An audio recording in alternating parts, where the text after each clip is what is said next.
નમસ્કાર દર્શક મિત્રો,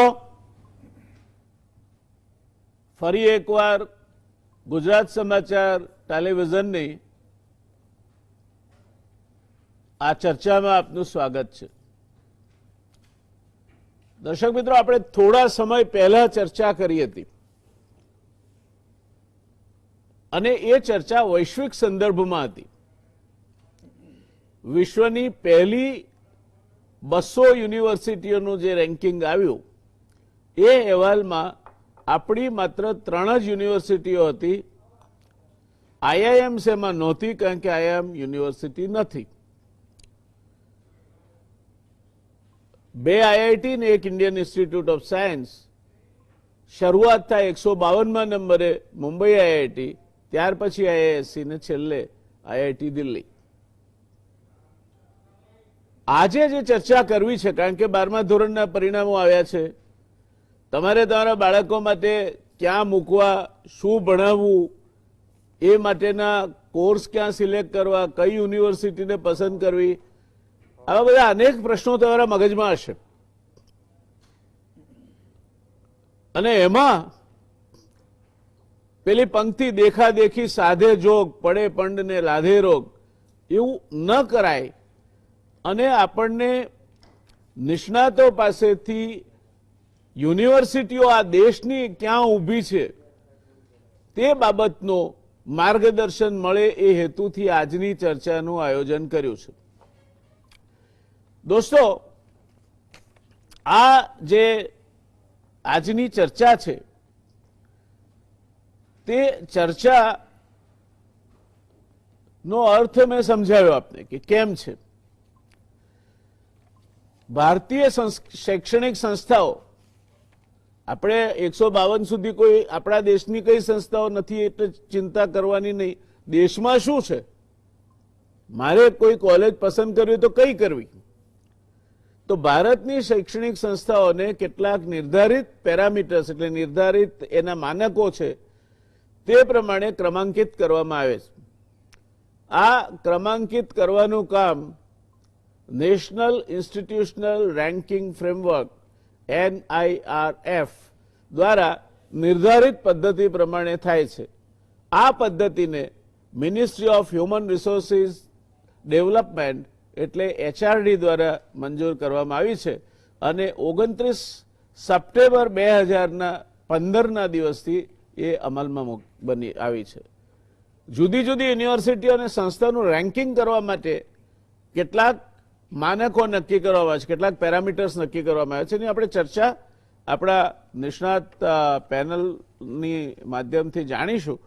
પણ એક ખાનગી વાત એવી છે કે એક સમયે AICTEની ચર્ચાઓમાં ભાગ લેતા તે સમયે IIM અમદાવાદના પૂર્વ ડિરેક્ટર અને દિલ્હીમાં બીજી જેવી યુનિવર્સિટીના સર્વેસર્વા આપણા ડૉક્ટર બકુલભાઈએ આ સૂચન કર્યું હતું અને એ સૂચન ધીરે ધીરે કરતા અંકુરિત થયું અને એમાંથી આ આખી વ્યવસ્થાનો જન્મ થયો છે.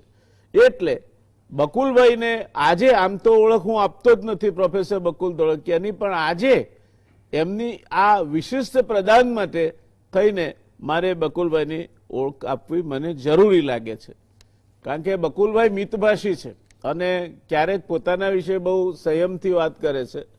એટલે બકુલભાઈનું આ પ્રદાન છે આ ઊભું કરવામાં, એ મારે ખાસ તમને કહેવું હતું. ત્યાર પછી તુષારભાઈ હાથી કચ્છ યુનિવર્સિટીના પૂર્વ વાઇસ ચાન્સેલર છે. અગાઉ પણ એક ચર્ચામાં, આ યુનિવર્સિટીઓના રેન્કિંગની ચર્ચામાં તુષારભાઈ આપણી સાથે જોડાયા હતા અને ભારતની શિક્ષણ વ્યવસ્થા અને એની યુનિવર્સિટીઓ બાબતમાં એક ખૂબ ફોકસ્ડ જેને કહેવાય એવું ચિંતન તુષારભાઈ ધરાવે છે, એમનો અનુભવ છે, જ્ઞાન છે. પ્રોફેસર ભાવિન પંડ્યા કડી સર્વ વિદ્યાલય યુનિવર્સિટીની ફેકલ્ટી ઓફ મેનેજમેન્ટ સ્ટડીઝ એના એ વડા છે. એટલે આમ જોઈએ તો ત્રણેય દિગ્ગજો વચ્ચે આજની આ અતિ મહત્વની ચર્ચા થવાની છે. આ મુદ્દે તમને આનાથી વધારે સક્ષમ માહિતી આપી શકે તેવી પેનલ હું નથી માનતો કે કોઈ મળી શકી હોત.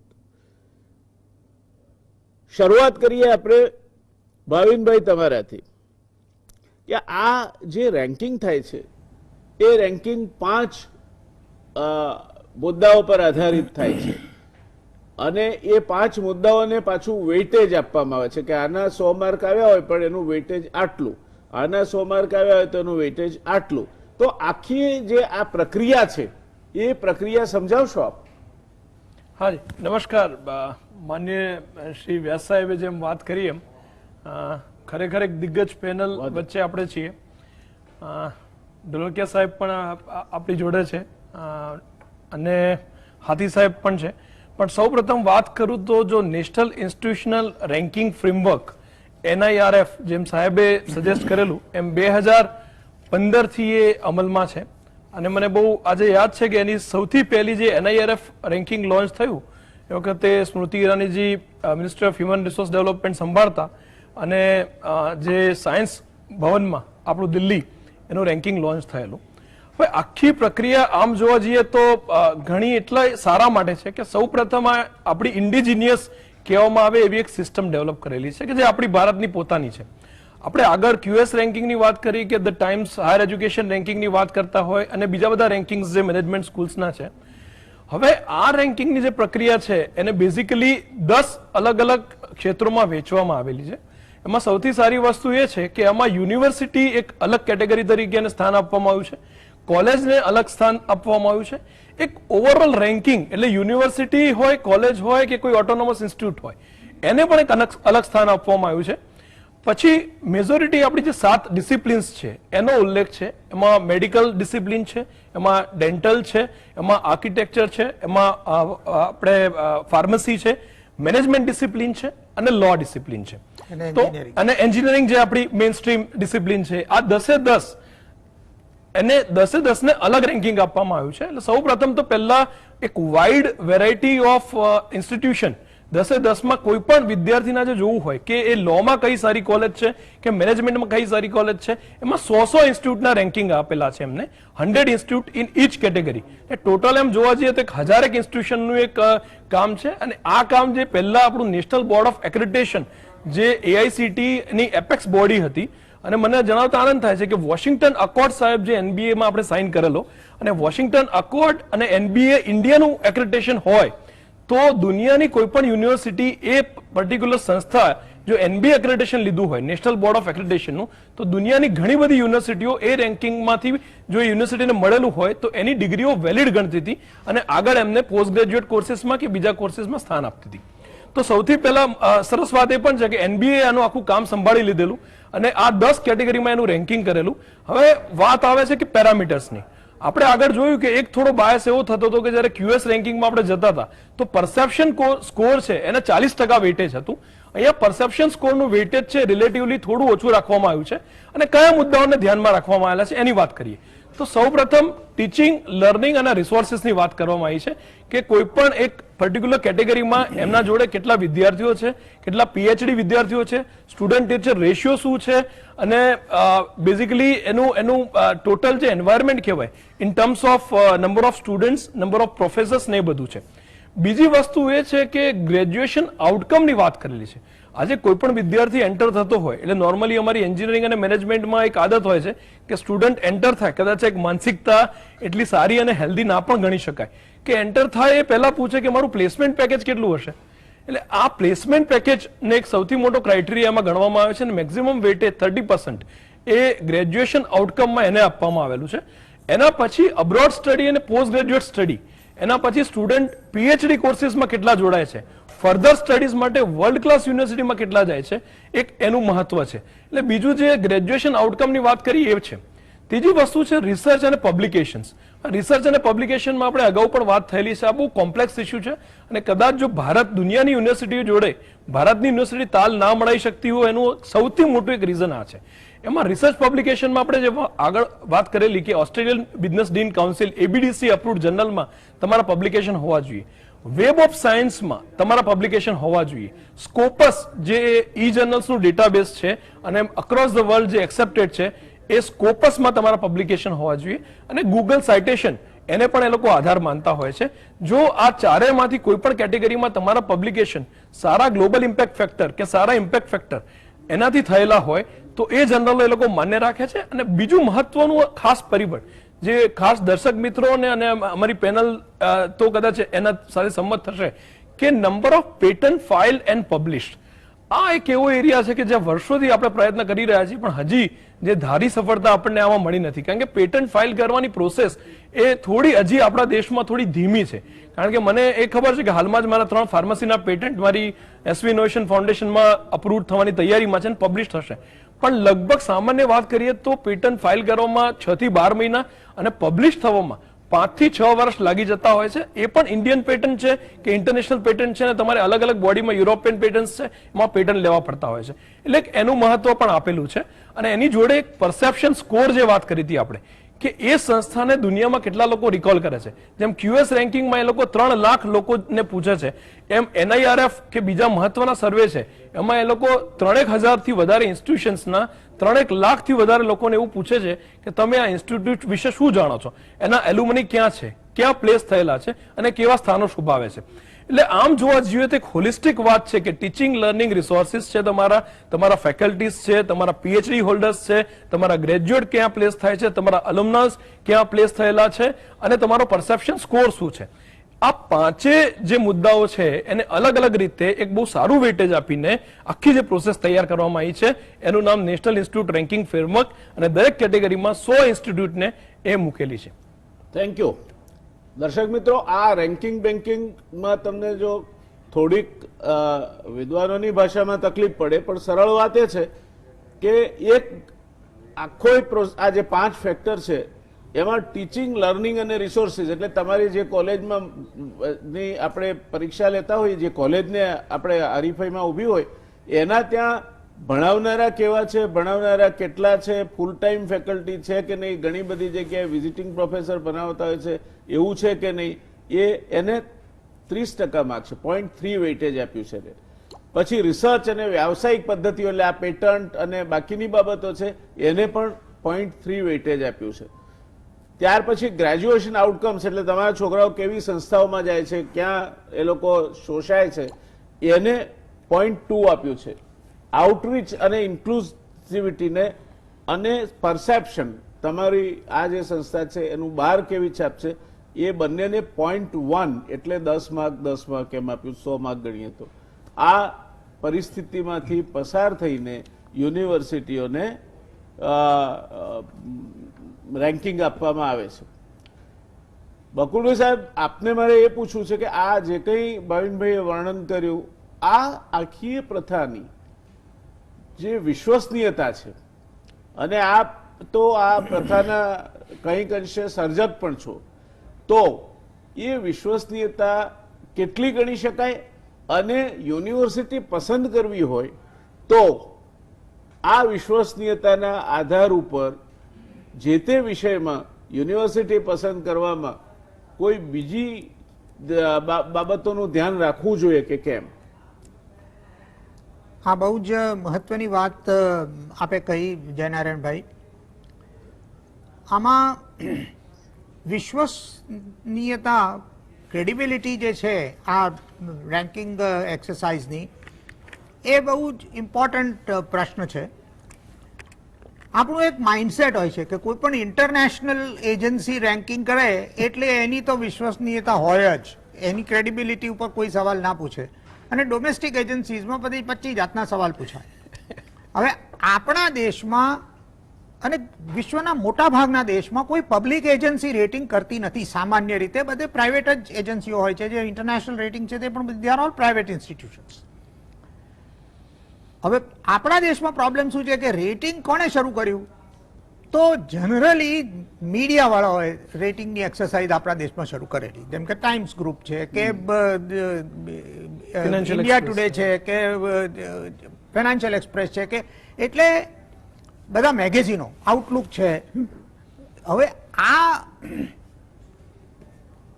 અને જો તમે એનું કોરિલેશન જુઓ તો જે ઇસ્યુની અંદર આ રેન્કિંગ બહાર પડે એ ઇસ્યુની અંદર જે ટોપ 100માં હોય એ ઇન્સ્ટિટ્યુશને એડવર્ટાઇઝમેન્ટ આપવી કમ્પલસરી હતી. એટલે હું જયારે આઈએમ નો ડાયરેક્ટર હતો ત્યારે આઈ રિફ્યુઝ કે આઈએમ કોઈ જગ્યાએ એડવર્ટાઇઝ નહીં કરે, તમારે જે કરવું હોય કરો. સો આમાં ક્વિડ પ્રોક્યોનું પરસેપ્શન આવતું હતું અને એ માલ પ્રેક્ટિસિસ છે અને that means rankings can be મેનેજડ. આ એક જાતનું પરસેપ્શન થયું. હવે એક સમજો કે રેન્કિંગ ઇઝ એ નીડ.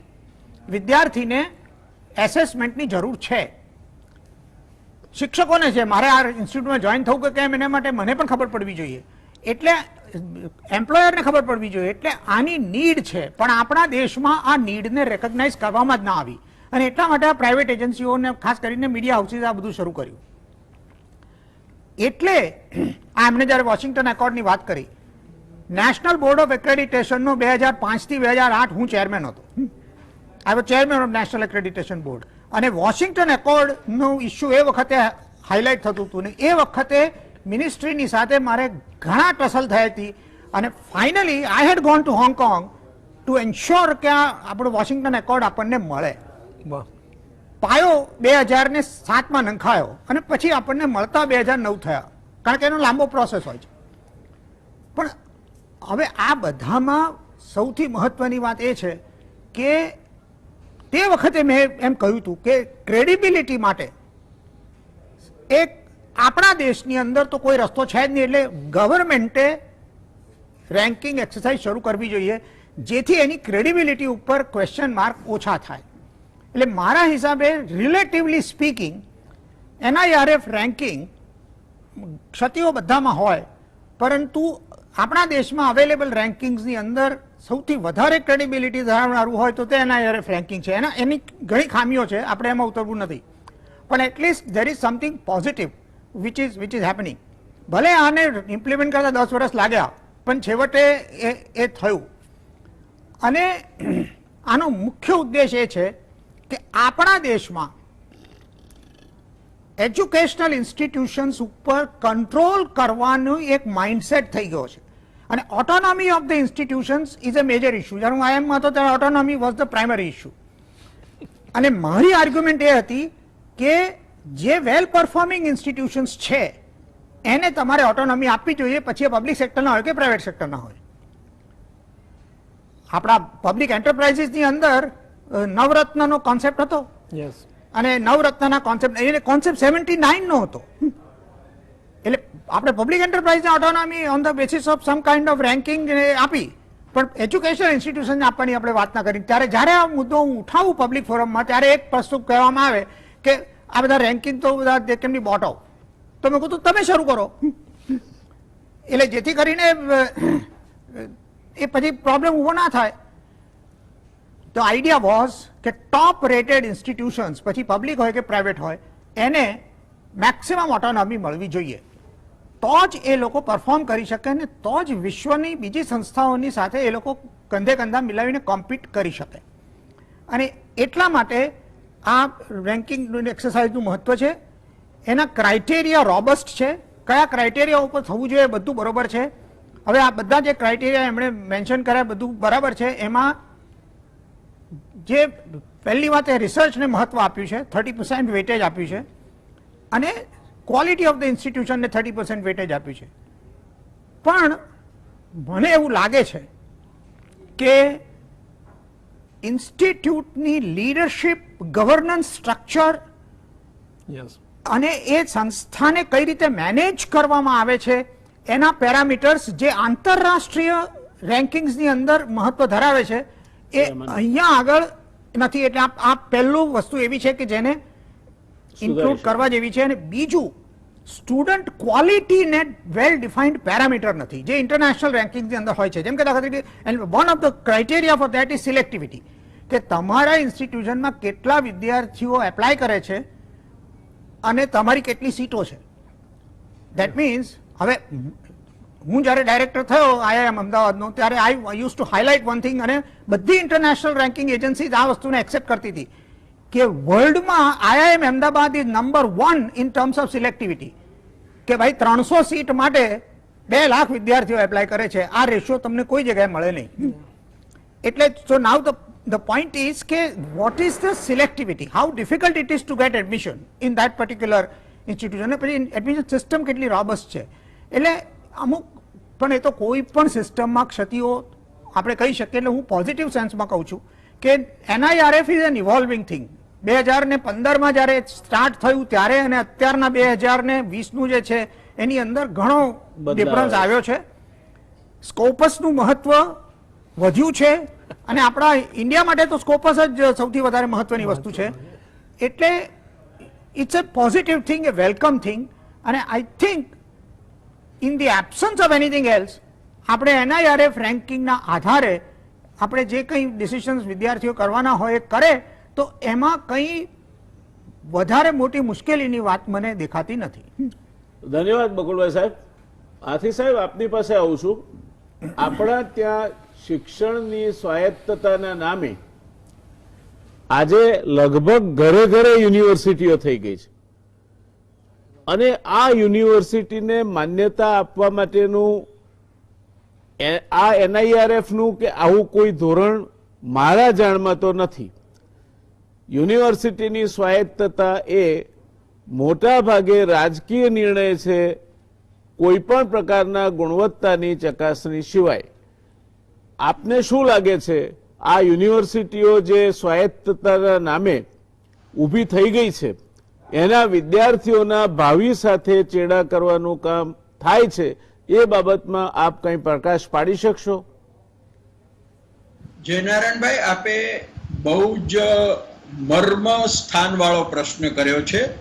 હું શાંતિથી શરૂઆતમાં પંડ્યા સાહેબ જે આ પેરામીટર્સને ડિફાઇન કરીને સમજાવતા હતા ત્યારે અને પછીથી બકુલભાઈએ એનો હિસ્ટોરિકલ સ્કેચ મૂકીને જે અલબત્ત પોઝિટિવલી એમને કેટલીક વાતો કરી અને ત્યારે એ જ સમયે વિચાર કરતો હતો અને આપે મને એ જ પ્રશ્ન પૂછ્યો. મારે એક વસ્તુ એ કહેવાની છે ખાસ કે આ જે ઇન્ડિકેટર્સ છે, પેરામીટર્સ છે, ધ આઈડિયા ઇઝ અગેન, હું ફરીથી કહું છું, હેતુ ખૂબ શુદ્ધ છે, સારો છે અને કોઈ પણ પ્રયાસ જ્યારે થાય ત્યારે પ્રાથમિક તબક્કે જેને આપણે કહીએ ટીથિંગ ટ્રબલ્સ એવું હોય. પણ આપે જે પ્રશ્ન કર્યો તે મુદ્દાનો છે કે કોઈ પણ સંસ્થાનું મૂલ્યાંકન તો કરીએ જ આપણે ને કરવું જ જોઈએ, પણ આપણે એ સંસ્થા કયા હેતુથી સ્થાપીએ છીએ. What is the fundamental objective of hours. હવે આપણે યુનિવર્સિટીઓની સ્થાપના કરીએ છીએ, ધારો કે આપણે માની લઈએ કે આપણે આપણા દેશની અંદર વિસ્તરિત ક્ષિતિજો ઉપર પહોંચવું છે, એટલે આપણે સારી ભાષામાં કહીએ કે અનટુ ધીસ લાસ્ટ ઉચ્ચ શિક્ષણને પહોંચાડવું છે. માની લઈએ કે આપણે એ હેતુથી આપણે આ વિસ્તરણને બધું કરતા રહ્યા છીએ. તો સવાલ એ છે કે એનો અર્થ આપણે એવો કરવા માંગીએ છીએ કે ઘેરે ઘેરે અથવા તો ગામે ગામે કે તાલુકે ઉચ્ચ શિક્ષણની સંસ્થાઓ ઊભી કરવી જોઈએ, પછી એમાં ઉચ્ચ શું છે અને શિક્ષણ શું છે એ જોવાનું, એનું મોનિટરિંગ કરવાની, એની કોઈ વ્યવસ્થા ગોઠવવાની ખરી કે કેમ, ધેટ્સ એ ફંડામેન્ટલ ઇસ્યુ. કારણ કે જે પ્રકારે આપણે ત્યાં યુનિવર્સિટીઓનો વિસ્તાર થતો જાય છે સંખ્યાત્મક, અને એના અનુસંધાનમાં એનું જે અનુકાર્યની જો આપણે વાત કરીએ, હું કોઈ પણ રાજ્ય કે કોઈ પણ XYZ યુનિવર્સિટીનું નામ નથી દેતો કારણ કે એનો અર્થ નથી, પણ જ્યાં સ્પષ્ટ રીતે આપણે જેને શુદ્ધ ગુજરાતીમાં કહીએ ને તો જન્મથી જ ખોટ હોય. આપણે અંગ્રેજીમાં મેન્યુફેક્ચરિંગ ડિફેક્ટ એવો શબ્દ ઇન્ડસ્ટ્રીયલ ગુડ્સ માટે વાપરીએ છીએ. એવું આપણે ત્યાં, માફ કરજો સાહેબ, પણ આવું આપણે ત્યાં જન્મજાત ખોડ ખાપણ વાળી આપણે યુનિવર્સિટીઓ એસ્ટાબ્લિશ કરીએ, પછી હવે એમાં એ ખોડ ખાપણને દૂર કરવામાં કોઈને આયુર્વેદિક પદ્ધતિ ફાવે તો એ પ્રયત્ન કરે, કોઈ હોમિયોપેથી કરે. આ પ્રકારે આપણું આખા શિક્ષણનું માળખું જે છે ને સાહેબ, એને આપણે રફે દફે કરી નાખીએ. સાહેબ, એમાં બેરફૂટ ડોક્ટર્સનો કેટલો રોલ હશે?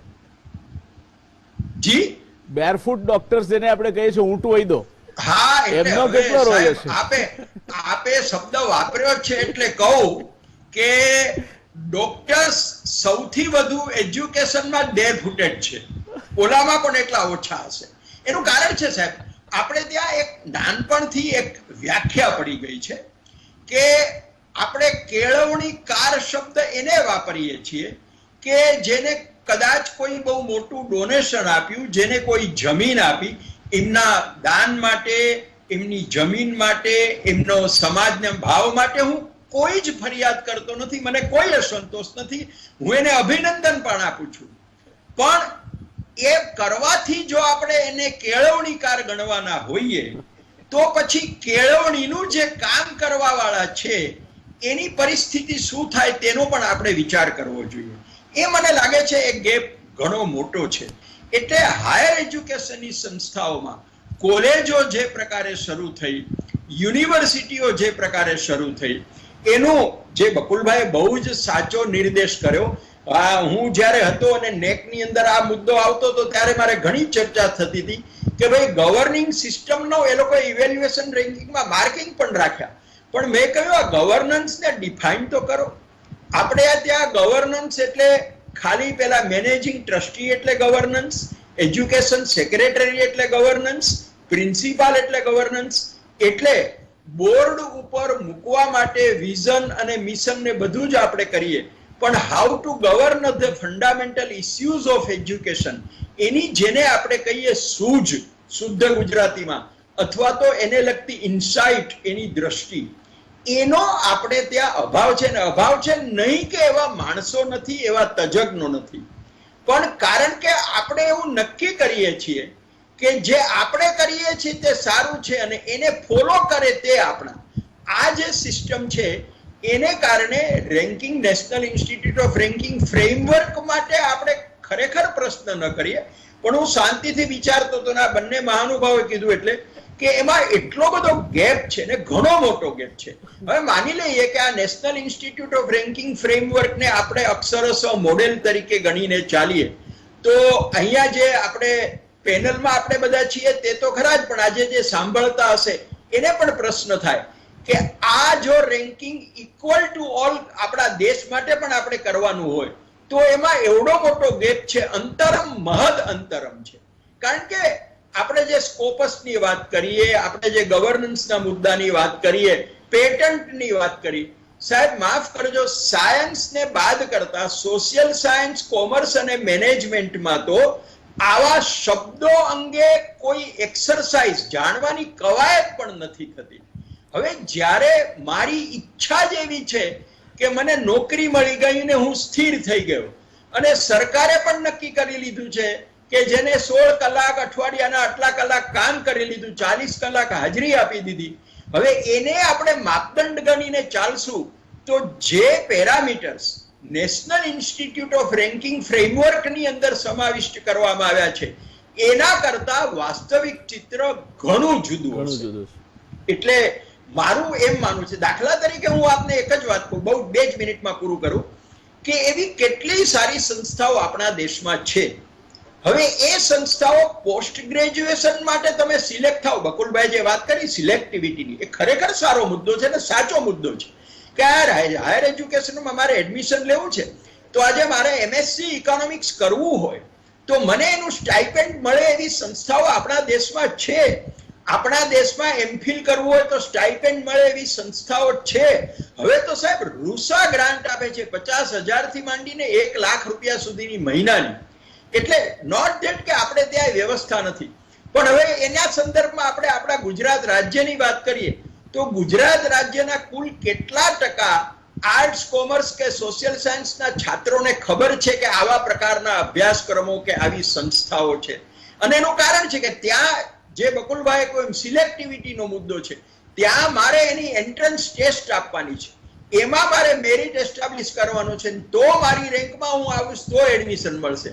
હવે આ જે માનસિકતા છે એ માનસિકતા ન તો છાત્રમાં છે, ન તો સંચાલનમાં છે, ન તો અધ્યાપકોમાં છે. એટલે આ ગેપ ઘણો મોટો રહી જાય છે.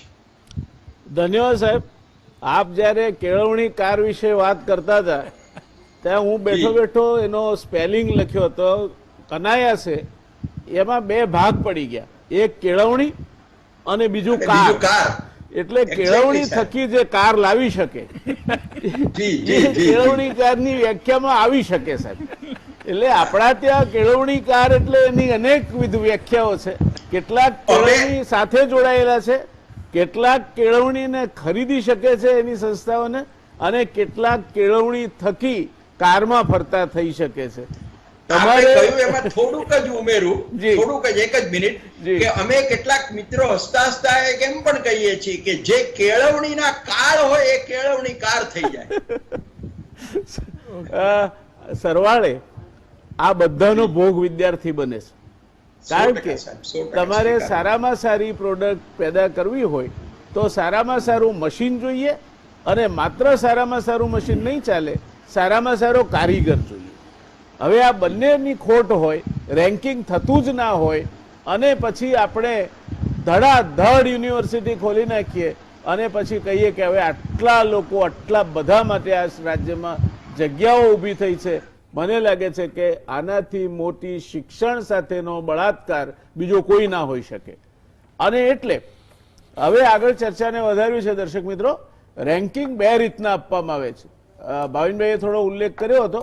એક મોટી સંસ્થાઓનું ઓવરઓલ રેન્કિંગ, કે બધા જ સર્વસમાવિષ્ટ એનું સ્થાન નક્કી કરે, અને બીજું છે યુનિવર્સિટી, કોલેજ તેમજ કોઈ એક ચોક્કસ વિદ્યાશાખા, જેનો પણ ભાવિનભાઈએ 10 વિદ્યાશાખાઓ ગણાવી, બકુલભાઈ સાહેબે એમાં ઇજનેરી ઉમેરી. એ બધી વિદ્યાશાખાઓ છે, engineering, management, pharmacy college, medical, કાયદો, આર્કિટેક્ચર, ડેન્ટલ વગેરે. આનું રેન્કિંગ થાય છે. તો કમસે કમ આ શાખાઓમાં કોઈને તમારા છોકરાઓને મોકલવા હોય તો ગુજરાત ક્યાં ઊભું છે એની એક વાત કહીને હું પછી પાછો ચર્ચામાં ચાલ્યો જઈશ.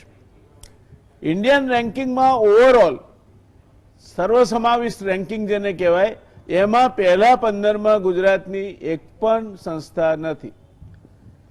પહેલા 10માં 7 આઈઆઈટી છે, અને પહેલા ક્રમે આઈઆઈટી મદ્રાસ છે, બીજા ક્રમે ઇન્ડિયન ઇન્સ્ટિટ્યૂટ ઓફ સાયન્સ છે, અને 10 થી 15માં ક્રમે Banaras Hindu university, Calcutta university, Jadavpur, Amrita Vishwa Vidyapeetham, Manipal academy of higher education અને યુનિવર્સિટી ઓફ હૈદરાબાદ છે. જવાહરલાલ નહેરુ યુનિવર્સિટી, જેને હમણાં બહુ જ માટલા ધોવાનો જેના ઉપર આપણે જોઈએ છે, તે 8મા ક્રમે છે. ગુજરાતની એક પણ યુનિવર્સિટી આમાં નથી. ચિંતા નહીં કરશો, આઈઆઈએમ યુનિવર્સિટી નથી, માટે એ યુનિવર્સિટીનું આ રેન્કિંગમાં નથી. આગળ જતા મેનેજમેન્ટ સંસ્થાઓ જોઈશું, ત્યાં એમણે દાટ વાળ્યો છે. બધું જ મોનોપોલી આઈઆઈએમએ કરી છે, એની વાત પર આવીશું. યુનિવર્સિટીઓ પહેલા ક્રમે ઇન્ડિયન ઇન્સ્ટિટ્યૂટ ઓફ સાયન્સ, અને ત્યારબાદ અનુક્રમે બીજા ક્રમે જવાહરલાલ નહેરુ યુનિવર્સિટી, ત્રીજા ક્રમે બનારસ હિન્દુ યુનિવર્સિટી, ચોથા ક્રમે અમૃતા વિદ્યાપીઠમ, 5મા ક્રમે જાદવપુર યુનિવર્સિટી, 6ઠા ક્રમે યુનિવર્સિટી ઓફ હૈદરાબાદ, 7મા ક્રમે કલકત્તા યુનિવર્સિટી, 8મા ક્રમે Manipal academy of higher education, 9મા ક્રમે સાવિત્રીબાઈ ફૂલે પુણે યુનિવર્સિટી, 10મા ક્રમે જામિયા મિલિયા ઇસ્લામિયા. આપણે નસીબદાર છીએ, પહેલા 15 સ્થાનમાં ગુજરાતની એક પણ યુનિવર્સિટી નથી. એન્જિનિયરિંગ 1 થી 8 ક્રમે આઈઆઈટી, પહેલા ક્રમે આઈઆઈટી મદ્રાસ છે, 9મા ક્રમે national institute of technology Tiruchirappalli એટલે ત્રિચિનોપલ્લી, અને 10મા ક્રમે પાછી આઈઆઈટી ઇન્દોર. એમાં પણ આપણો કંઈ ગજ વાગ્યો નથી, આઈઆઈટી આપણા ગુજરાતમાં હોવા છતાં. મેનેજમેન્ટ કોલેજ, હવે એ આ બકુલભાઈ સાહેબ જેના ડાયરેક્ટર છે, એ આઈઆઈએમ હતા, એ આઈઆઈએમ અમદાવાદ એ પહેલા ક્રમે છે, પણ 4 ક્રમે જુદી જુદી આઈઆઈએમ છે. 5મા ક્રમે આઈઆઈટી ખડગપુર આવે છે, મેનેજમેન્ટ કોર્સીસ ચલાવે છે. 6ઠ્ઠા અને 7મા ક્રમે પાછી આઈઆઈએમ કોઝિકોડ અને આઈઆઈએમ ઇન્દોર આવે. 8મા ક્રમે આઈઆઈટી દિલ્હી આવે. 9મા ક્રમે એક્સએલઆરઆઈ જમશેદપુર આવે, અને 10મા ક્રમે એમડીઆઈ ગુરગાંવ આવે. તમારે આમાં 1 સેકન્ડ માટે તમારો ટાઈમ જી જી જી 2 વર્ષ હું ઇન્ટરનેશનલ મેનેજમેન્ટ ઇન્સ્ટિટ્યૂટ દિલ્હીનો ડાયરેક્ટર જનરલ હતો, અને પેલ વેલ્યુ એનઆઈએફ રેન્કિંગ એ 2015માં એનાઉન્સ થયું, એટલે મેં પાર્ટિસિપેટ કરેલું. અને મારો ગોલ હતો આઈએમઆઈ દિલ્હીમાં કે it should be the best private business school in the country. અને જે 2016માં એનઆઈઆરએફનું પહેલું રેન્કિંગ એનાઉન્સ થયું, એમાં મેનેજમેન્ટ ઇન્સ્ટિટ્યૂટ બિઝનેસ સ્કૂલ્સમાં પહેલા 6 આઈઆઈએમ હતા, અને IMI Delhi was rank number 7. It was the best private sector business school. અત્યારના એની પરિસ્થિતિ ખરાબ છે. I left IMI in 2016. અત્યારના એની રેન્ક 28-29 ટાઈપની છે, પરંતુ એ વખતે પહેલા 10માં એકમાત્ર પ્રાઇવેટ સેક્ટર ઇન્સ્ટિટ્યુશન હતું, જેમ અત્યારના MDI છે. થેન્ક યુ સાહેબ. દર્શક મિત્રો, ખાસ કરીને તમારા સંતાનો અથવા તો જે વિદ્યાર્થી મિત્રો IIM-માં કે અન્ય સંસ્થાઓમાં જવા ઈચ્છુક હોય તેમના માટે થઈને રેન્કિંગ કોના ક્યાં છે તે કહું છું. ગુજરાતનું IIM સિવાય ક્યાંય નામ નથી. ફાર્મસી કોલેજ 14મા ક્રમે મહારાજા સાહેબરાવ યુનિવર્સિટીની ફાર્મસી કોલેજ છે. પછી ગુજરાતમાં કોઈ નથી. LM ફાર્મસી આપણી જૂનામાં જૂની કોલેજ છે, પણ દસાડા દફતરમાં એનું નામ નથી. મેડિકલ કોલેજ નસીબદાર છીએ આપણે, 15 મેડિકલ કોલેજો પહેલીમાં એક પણ કોલેજ ગુજરાતની નથી. લો કોલેજ 7મા ક્રમે ગુજરાત નેશનલ લો યુનિવર્સિટી છે. આર્કિટેક્ચર 4થા ક્રમે સેપ્ટ યુનિવર્સિટી છે, આપણે અમદાવાદમાં જે આવેલી છે, અને જેના પાછળ વકીલ સાહેબનો ખૂબ મોટો પરિશ્રમ રહ્યો. એ હું રાસુ વકીલ સાહેબની વાત કરું છું. એ 4થા ક્રમે છે. અને ડેન્ટલ કોલેજમાં પણ ગુજરાતમાંથી એક પણ ડેન્ટલ કોલેજ પહેલા 15 ક્રમમાં નથી. એટલે ભારતની શૈક્ષણિક સંસ્થાઓમાં એક ફાર્મસીમાં એક ક્યાંક છીએ આપણે, ક્યાંક આપણે લોમાં છીએ, બાકી IIM અમદાવાદ પહેલા ક્રમે છે એ આપણે ગૌરવ લઈ શકીએ. પણ IIM અમદાવાદને હું ગુજરાતની સંસ્થા ગણતો નથી, કારણ કે એનો આખો એનો એડમિશન પ્રોસેસ એ ઓલ ઇન્ડિયા બેઝિસ પર છે. અને આપણને ગુજરાતીઓ તરીકે પણ તમે લટાર મારવા જજો, PRL-માં, IIM-માં, NID-માં જે નેશનલ ઇન્સ્ટિટ્યૂટ છે આપણે ત્યાં ઘણી બધી છે, એમાં કમનસીબે ગુજરાતના છોકરાઓ ભાગ્યે જ દેખાય છે તમને. કોમ્પિટિટિવ એક્ઝામમાં આપણે દેવાળું કાઢીએ છીએ, કારણ કે પાયો કાચો છે. અને પાયો કાચો છે એટલા માટે આપણે રાષ્ટ્રીય કક્ષાની સંસ્થાઓમાં દાખલ થઈ શકતા નથી. એ પછી IIM હોય, IIT હોય, NID હોય કે બીજી રાષ્ટ્રીય કક્ષાની કોઈ પણ સંસ્થા હોય. અને આ બાબત જે વિદ્યાર્થીઓના પેરેન્ટ્સ છે, વાલી છે, એમણે આ મગજમાં રાખવી જોઈએ કે તમારે તમારા બાળકને તૈયાર કરવાનું હશે, અને આ કાચના કારખાનામાં એ તૈયાર થશે. પછી તમે જો એને પછી ક્યાંક કોટાનું ટ્યુશન રાખી આપશો, ક્યાંક બીજું કરશો. હવે તો એ વ્યવસ્થા ઊભી થઈ છે કે તમારે ટ્યુશન ક્લાસમાં છોકરું ભણે 12મા ધોરણમાં, તો એવી એની હાજરી બીજે ક્યાંક પુરાયા કરતી હોય અને એને જવાનું ટ્યુશન ક્લાસમાં ભણવા માટે. આવા પણ આપણે સગવડિયા વ્યવસ્થાઓ કરેલી છે. પણ ગુજરાતના શિક્ષણ વિશે NIRF-નો આ રિપોર્ટ આપણા ગાલ પર તમાચો છે એમ કહીએ તો જરાય અતિશયોક્તિ નથી. બકુલભાઈ સાહેબ, ફરી પાછો આપની પાસે. આપને ગૌરવ થતું હશે, કારણ કે આપ IIM અમદાવાદના ડિરેક્ટર હતા. એ દરમિયાનમાં ભારત સરકાર સાથે બાખડીને પણ આપણે એની સ્વાયત્તતા વિશે આપે જે પ્રિન્સિપલ એસ્ટાબ્લિશ કર્યા, કદાચ આજે પણ એના કારણે IIM અમદાવાદ હજુ સુધી પહેલા નંબરે છે. ગુજરાતની શૈક્ષણિક સંસ્થાઓ, કોલેજો, યુનિવર્સિટીઓ, એનું આ દસાડા દફતરમાં નામ લાવવું હોય તો શું કરવું જોઈએ? સૌથી પહેલી વાત કે આપણે ગુજરાતના ઇન્સ્ટિટ્યુશન્સ માટે, જેમ તુષારભાઈએ કહ્યું એ પ્રમાણે, સારી લીડરશિપને કલ્ટિવેટ કરવાની જરૂર છે.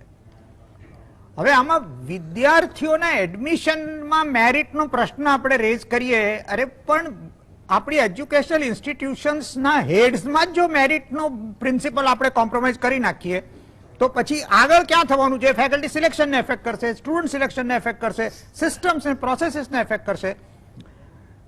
જ્યાં સુધી આપણી યુનિવર્સિટી અને એજ્યુકેશનલ ઇન્સ્ટિટ્યુશન્સના હેડ, એના ડાયરેક્ટર કે એના મેઇન માણસની એપોઇન્ટમેન્ટની અંદર પોલિટિકલ ઇન્ટરફિયરન્સ રહેશે, ત્યાં સુધી ગુણવત્તાની આશા રાખવી એ જરા થોડું વધારે પડતું કહેવાય. પેલા કેળવણીકારો પણ કરે છે. ના, પણ અને બીજી વાત કહેવાની કે તમે સાહેબ, આપણે એજ્યુકેશનને જો અમે પ્રાઇવેટ સેક્ટરને એજ્યુકેશનમાં કેટલું બધું પ્રાધાન્ય આપ્યું ને મહત્વ આપ્યું ને આ બધી વાતો કરવામાં આવે છે, પણ સાહેબ તમે જો આપણા દેશમાં અને ગુજરાતમાં, ગુજરાત ઇઝ નો એક્સેપ્શન, તમે એક સર્વે કરો કે પ્રાઇવેટ ઇન્સ્ટિટ્યુશન્સ, પછી એન્જિનિયરિંગ હોય, મેનેજમેન્ટ હોય કે બીજી કોઈ પણ ફિલ્ડ હોય, તો એ પ્રાઇવેટ ઇન્સ્ટિટ્યુશન કોણે સ્થાપ્યા? તો એમપી, એમએલએસ અથવા એમના કાકા, મામા, ભત્રીજાના બધા સાગા સંબંધીઓ અથવા રિયલ એસ્ટેટ બિઝનેસના માણસો. ઇનફેક્ટ બહારની દુનિયામાં એવું પરસેપ્શન છે કે ઇન્ડિયામાં એજ્યુકેશન એટલે રિયલ એસ્ટેટનો બિઝનેસ છે. Real estate story. હવે જ્યાં સુધી જેને એજ્યુકેશન સાથે માઇલો સુધી લેવા દેવાનો સંબંધ ના હોય એવા માણસો પ્રમોટરો થાય. અને પછી હું કહીને થાક્યો છું કે autonomy is not an issue કે જે સરકાર અને સંસ્થા વચ્ચે, સરકાર અને સંસ્થા વચ્ચેનું ઓટોનોમીનું ઇશ્યુ પબ્લિક સેક્ટરનું છે, પણ પ્રાઇવેટ સેક્ટરમાં ઓટોનોમી is an equally big issue કે પ્રમોટરો જેને કંઈ ગતાગમ ના હોય એ લોકો સંસ્થાઓ કઈ રીતે ચલાવવી એની અંદર ડખા કરે. એટલે હવે આમાં એવું છે કે ઓનરશિપ અને મેનેજમેન્ટની વચ્ચે આર્મ્સ લેન્થ ડિસ્ટન્સ ન હોય તો એજ્યુકેશનલ સંસ્થાઓ કોઈ દાડો આગળ આવે જ નહીં. આ ફેક્ટર ખાસ જોજો દર્શક મિત્રો કે કોણ ચલાવે છે. અને એક નાની વાત બકુલભાઈ સાહેબ, સોરી આપને વચ્ચે દખલ કરી, પણ સરળ ભાષામાં કહી દઉં કે સરસ મજાની વોલ્વો બસ હોય અને ગાડું ચલાવનારને તમે વોલ્વો બસના સ્ટીયરિંગ પર બેસાડી દો તો એ તો પેસેન્જરો અંદરના છે તો મરે જ, પણ રસ્તા ઉપર જતા નિર્દોષ માણસોનો પણ ખુચ્ચર ગાણ વળાવી દે. એ પ્રકારની વાત બકુલભાઈ સાહેબે કહી, એની મેં સરળ ભાષામાં સમજ માટે તમારી સામે મૂકી. અને એટલા જ માટે મેં એમ્ફસાઇઝ કર્યું કે ગવર્નન્સ નું મહત્વ ઘણું સારું છે કે આ સંસ્થા ચાલે છે કઈ રીતે.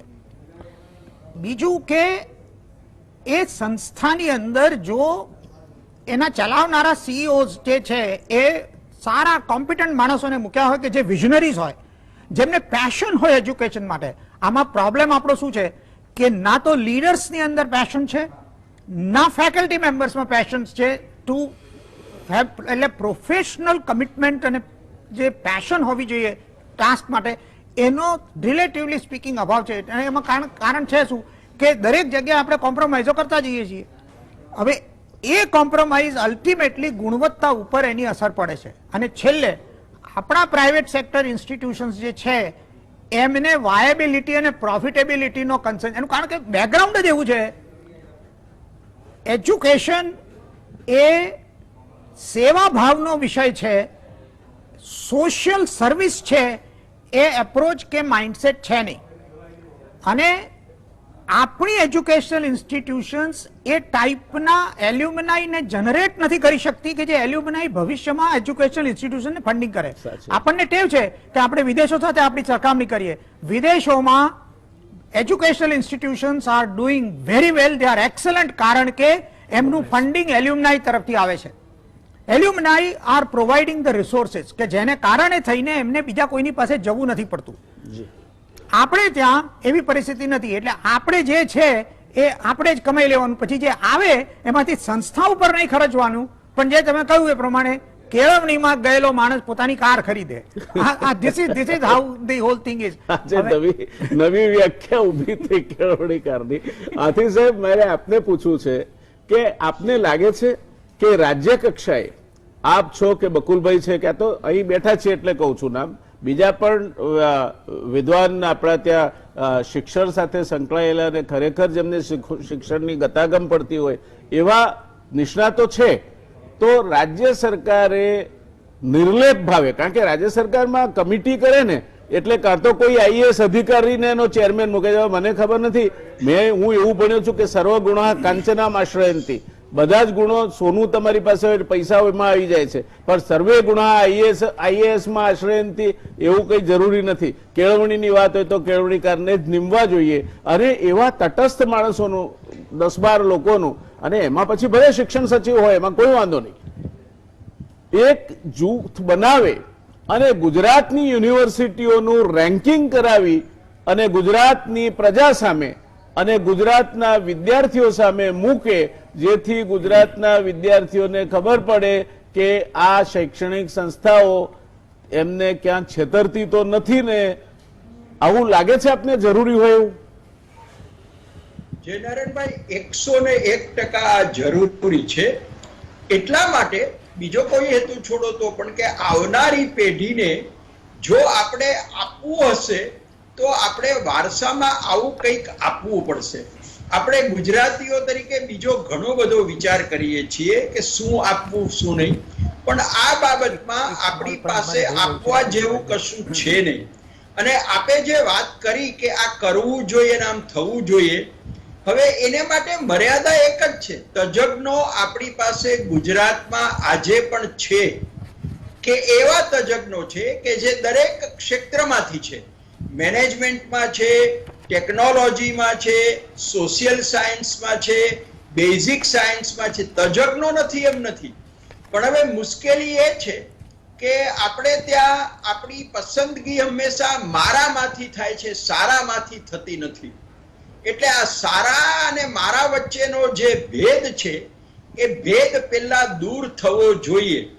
જ્યારે કોઈ પણ મુદ્દો જ્યારે ગુણવત્તાનો આવતો હોય ત્યારે ખરેખર સારું શું છે અને ખરેખર સાચું શું છે તે સ્વીકારવાની મારી તૈયારી હોવી જોઈએ, અને તેને પ્રમાણે પછી તેનામાં વિશ્વાસ મૂકીને અમલમાં મૂકવાની મારી માનસિકતા હોવી જોઈએ. બહુ સાચી વાત. અહીંયા મુશ્કેલી એ થઈ છે કે પોલિટિકલ એન્ટરપ્રિન્યોર્સ એમ માને છે કે અમે તમને નભાવીએ છીએ ને અમે તમને ચલાવીએ છીએ.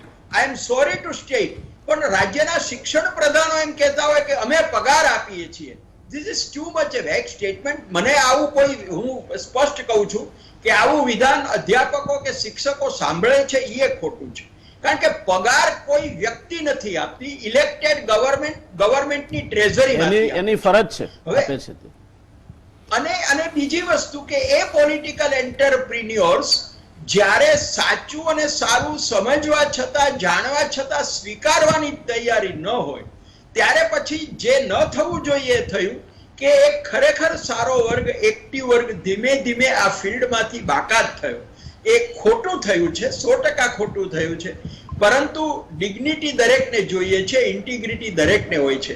એટલે સરકાર 100%, મેં આ ગુજરાતના ઇકોનોમી માટે કમિટી કરી એવી જ રીતે મેં કહ્યું છે કે Gujarat, this is the high time, કે આ ટાઈમ છે કે ગુજરાત શિક્ષણના ઓવરઓલ માટે પણ એક કમિટી કરે, પ્રાઇમરી માટે, સેકન્ડરી માટે, અને એમાં એવા માણસો મૂકે કે જે માણસોને તમે એટલીસ્ટ એ કમિટીને કહી દો કે તમારે એટલી ટર્મ્સ ઓફ રેફરન્સ આપો. અમે ના નથી પાડતા કે ભાઈ આટલા આટલા મુદ્દાઓ તમે જોઈને તપાસીને કહો, પણ એ કહે એ પ્રમાણે પછી થવું જોઈએ. Thank you. તો 100%. Thank you. God is always there. સમય આપણને રોકે છે. બકુલભાઈ સાહેબ એક નાનો મુદ્દો કહેવો તો પછી 1 મિનિટ ભાવિનભાઈ તમારો વારો આવશે.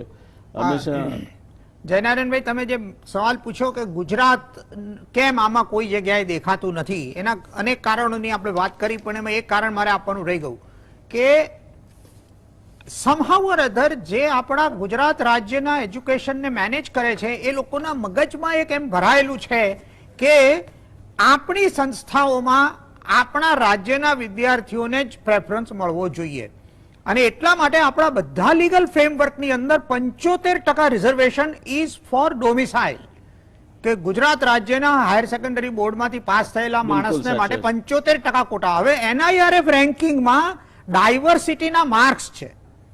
હવે ડાયવર્સિટી એટલે શું કે બીજા રાજ્યોમાંથી તમારે ત્યાં કેટલા આવે છે. હવે આપણા પ્રાઇવેટ સંસ્થાઓમાં 100 માંથી 75 લોકલ, બાકીના 25 માંથી 15% NRI કોટા, એટલે 10% રહ્યા. એટલે આપણે ડાયવર્સિટી આવવાની ક્યાંથી આપણા રાજ્યમાં? સાહેબ, આપણે બંને જે યુનિવર્સિટીના વિદ્યાર્થી છીએ એને 1985માં રાજ્ય સરકારે 12મું ધોરણ ગુજરાતીમાં કર્યું હોય તો જ પ્રવેશ મળે એમ કરીને એને સ્ટાન્ડર્ડનું સત્યાનાશ કરવાનું પુણ્ય કાર્ય કર્યું છે. ભાવિનભાઈ, closing remark from you. Closing રિમાર્ક્સમાં થોડી બે વાતો કરી લઉં કે આપણે જે નંબર ઓફ યુનિવર્સિટીઝ છે નેશનલ ઇન્સ્ટિટ્યૂટ રેન્કિંગ ફ્રેમવર્કમાં, જે આપણે ગુજરાત અને ઇન્ડિયાની સિચ્યુએશન જોઈ રહ્યા છીએ, એમાં બે ક્વિક લુકઆઉટ એવા છે કે જે નંબર ઓફ યુનિવર્સિટીઝની વાત છે, અત્યારે 993 યુનિવર્સિટી સુધી આપણે ઇન્ડિયામાં પહોંચ્યા છીએ, અને આમ જોવા જઈએ તો 41,000 કોલેજીસ છે અને 10,710 ઓટોનોમસ ઇન્સ્ટિટ્યુશન્સ છે. હવે આપણા ત્યાં 4.25 કરોડ વિદ્યાર્થીઓ હાયર એજ્યુકેશન સિસ્ટમમાં એનરોલ થાય છે. વિઝાવિઝ ચાઇનામાં ખાલી 2 કરોડ વિદ્યાર્થીઓ હાયર એજ્યુકેશન સિસ્ટમમાં એનરોલ થાય છે, જ્યારે અમેરિકામાં 40,000 ઓટોનોમસ અને પબ્લિક ઇન્સ્ટિટ્યુશન છે એ હજી આપણે 60% તો પબ્લિક યુનિવર્સિટીઝ છે ને 40% પ્રાઇવેટ છે. પણ એવું જરાય નથી કે નાની ઇન્સ્ટિટ્યુશન્સ હોય ના જઈ શકે. ખાલી એક એક્સેપ્શનલ કેસ કહી દઉં કે અમારા ત્યાં એસવી સ્ટોપ મેનેજમેન્ટ I કરી છે. think I am constrained to put a full stop there. ફરી પાછી આ ચર્ચા આગળ વધારીશું. તો આપ બિલકુલ બહુ જ અગત્યનો પ્રશ્ન ઉભો કરી રહ્યા હતા. દર્શક મિત્રો, આપણે બજારમાં શાક ખરીદવા જઈએ છીએ ને તો એની ગુણવત્તા જોઈએ છે. ભીંડો સડેલો હોય, ગરડો હોય નહીં ચાલે. રીંગણ બહુ બિયાવાળું હોય તો નહીં ચાલે. તુરિયું કે ગલકું લઈએ છે કે દૂધી લઈએ છે, ચાખીએ છે કે કડવી નથી તે. અહીંયા તો આપણે ચાખ્યા વગર માર ઠોક છોકરાઓને જ્યાં નાખ્યા ત્યાં નાખ્યા, અને એના પરિણામે આપણે આપણા છોકરાઓના ભવિષ્ય સામે બહુ જ મોટા જોખમો ઉભા કરીએ છીએ અને બહુ જ મોટો રિસ્ક લઈએ છીએ. આ ન થાય તે માટેની આ ચર્ચા હતી. હું માનું છું કે આપને એક વાલી તરીકે અને વિદ્યાર્થી મિત્રો જે કોલેજમાં ભણતા હોય અથવા તો કોલેજમાં જવાની તૈયારી કરતા હોય એમને એક વિદ્યાર્થી તરીકે આ રેન્કિંગની વાત ગમશે. આની વિગતો જોઈતી હોય તો પણ આપ મંગાવી શકો છો. ભાવિનભાઈનો સંપર્ક કરશો તો ત્યાંથી પણ મળશે, મારો સંપર્ક કરશો તો મારી પાસેથી પણ મળશે. Thank you. શુભરાત્રી.